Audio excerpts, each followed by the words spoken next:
बहुत समय पहले की बात है। एक सुंदर और शांत गांव था जिसे सभी लोग शांतिपुर के नाम से जानते थे। इस गांव में एक बुद्धिमान और आदरणीय बौद्ध भिक्षु रहते थे जिनका नाम वसुधामा था। वे अपने ज्ञान और करुणा के लिए पूरे गांव में मशहूर थे। वसुधामा हमेशा लोगों को जीवन की सच्चाइयों और शब्दों की शक्ति के बारे में सिखाते रहते थे। एक दिन गांव के एक युवक का नाम धवल था जो अपनी कड़वी और कठोर बातों के लिए जाना जाता था। धवल को अक्सर गुस्सा आता था और वह गुस्से में आकर बिना सोचे समझे किसी को भी बुरा भला कह देता था।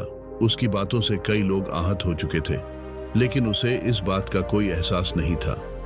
वसुधामा को इस बात का पता चला और उन्होंने धवल को अपने आश्रम में बुलाया। धवल के आने पर वसुधामा ने उसे मुस्कुराते हुए स्वागत किया और कहा, धवल, मैं तुम्हें एक कहानी सुनाना चाहता हूं। धवल ने सिर हिलाते हुए कहा, हाँ गुरुजी, कृपया बताएं। वसुधामा ने कहना शुरू किया, बहुत समय पहले की बात है। एक छोटे से गांव में एक किसान रहता था। वह बहुत मेहनती और ईमानदार था। एक दिन उसके साथ एक छोटी सी घटना घटी जिससे उसका पूरा जीवन बदल गया। धवल की आंखें उत्सुकता से चमक उठीं और उसने ध्यान से सुनना शुरू किया। वसुधामा ने आगे कहा, एक दिन किसान अपने खेत में काम कर रहा था। तभी एक राहगीर वहां से गुजरा। वह थका हुआ था। उसने किसान के खेत में लगे आम के पेड़ से आम तोड़कर खाए और वहीं पेड़ की छांव में आराम करने लगा। किसान राहगीर को अपने खेत में देखकर अपशब्द कहने लगा। जाते जाते राहगीर ने किसान से कहा, तुम्हारे शब्दों का असर तुम्हारे ही ऊपर होगा। किसान को यह बात बहुत बुरी लगी, लेकिन उसने इसे गंभीरता से नहीं लिया। समय बीतता गया और किसान की फसलें धीरे धीरे खराब होने लगी। किसान बहुत परेशान हो गया और उसने सोचा कि यह सब उस राहगीर के श्राप की वजह से हो रहा है। वह राहगीर को ढूंढने निकल पड़ा। कई दिनों की यात्रा के बाद किसान ने उस राहगीर को ढूंढ निकाला और उससे माफी मांगने लगा। राहगीर ने मुस्कुराते हुए कहा, मेरा श्राप नहीं, बल्कि तुम्हारे ही शब्दों का असर है। तुम्हारे शब्दों में जो नकारात्मकता और क्रोध था, उसने तुम्हारे चारों ओर एक नकारात्मक ऊर्जा का निर्माण किया जो तुम्हारे जीवन पर विपरीत प्रभाव डाल रही है। किसान को तब समझ में आया कि उसके शब्दों का कितना बड़ा प्रभाव हो सकता है। उसने राहगीर से माफी मांगी और अपने शब्दों को सोच समझकर बोलने का वचन दिया। धीरे धीरे उसकी फसलें फिर से अच्छी होने लगी और उसका जीवन सामान्य हो गया। धवल ने गहरी सांस ली और वसुधामा की ओर देखा। गुरुजी, क्या आप कहना चाहते हैं कि मेरे शब्दों का भी ऐसा ही प्रभाव हो सकता है?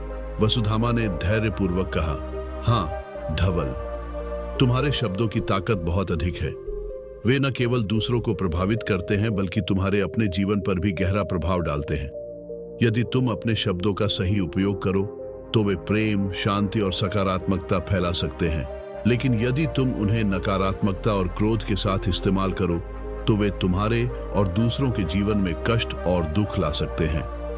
धवल ने सोचा और फिर धीरे धीरे कहा, गुरुजी, मुझे समझ में आ गया है। मैं अपने शब्दों का सही उपयोग करने का प्रयास करूंगा। वसुधामा ने संतोषपूर्वक मुस्कुराते हुए कहा, यह तुम्हारे जीवन के लिए एक महत्वपूर्ण कदम है। धवल, याद रखो, शब्दों की ताकत अद्भुत होती है। वे लोगों के दिलों को जीत सकते हैं या तोड़ सकते हैं। उन्हें सोच समझकर और करुणा के साथ इस्तेमाल करना सीखो।